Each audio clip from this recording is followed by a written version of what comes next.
ആൽബിനെ ഒരു നോക്ക് കാണാനുള്ള കാത്തിരിപ്പിൽ ബന്ധുക്കളും നാട്ടുകാരും.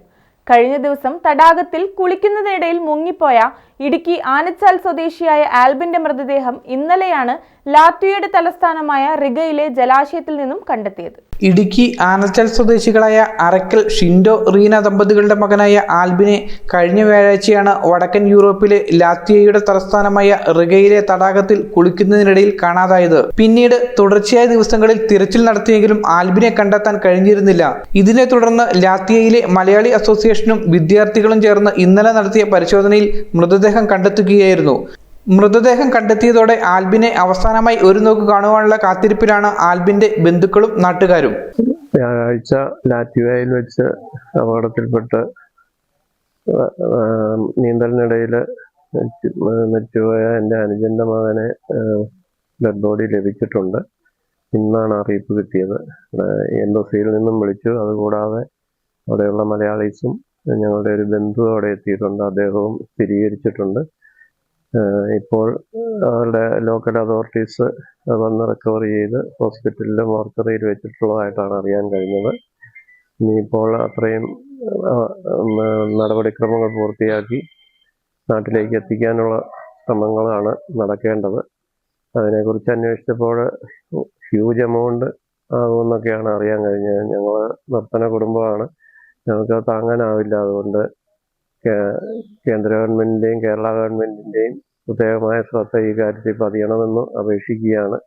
ഉത്തരവാദിത്തപ്പെട്ട ഉദ്യോഗസ്ഥന്മാരും മിനിസ്റ്റേഴ്സും ഒക്കെ ഈ കാര്യങ്ങളൊന്ന് ശ്രദ്ധിച്ച് ഞങ്ങൾക്ക് വേണ്ട സഹായം ചെയ്തു തരണമെന്ന് അപേക്ഷിക്കുകയാണ്. പ്രത്യേകമായി നോർക്ക റൂട്ട്സ് വഴി ഇത്തരം കാര്യങ്ങൾ നടക്കാറുള്ളതിനെ കുറിച്ച് അറിഞ്ഞായിരുന്നു. അപ്പോൾ നമ്മുടെ കേരള ഗവൺമെന്റിന്റെ കീഴിലാണ് നോർക്ക റൂട്ട്സ് എന്ന് അറിയാൻ കഴിഞ്ഞു.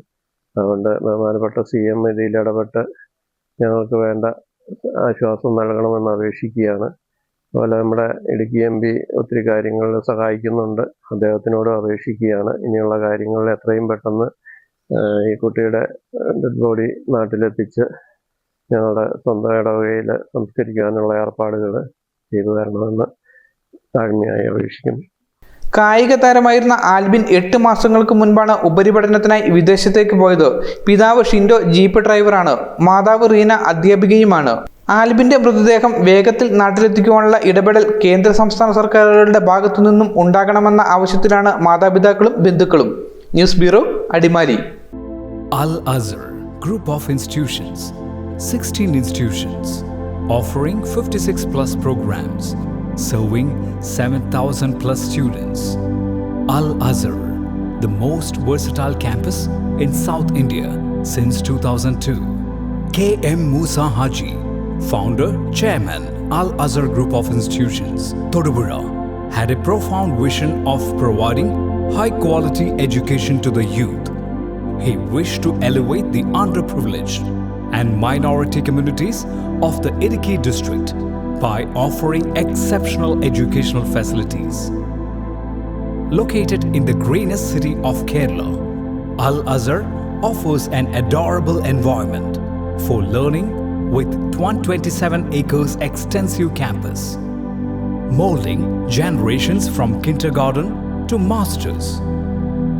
Public school, College of Arts and Science, College of Paramedical Science, Training College, Teacher Training Institute, College of Engineering and Technology, Polytechnic College, Law College, College of Pharmacy, College of Nursing, College of Allied Health Sciences, School of Nursing, Dental College, and Al Azhar Medical College and Super Specialty Hospital. Well-developed infrastructure, separate hostel for boys and girls, transportation facilities to major cities and towns nearby, advanced technologies, and expert faculty team, maintaining quality and contributing success, shining light, smiling bright. Al Azhar Group of Institutions, Thodupuzha.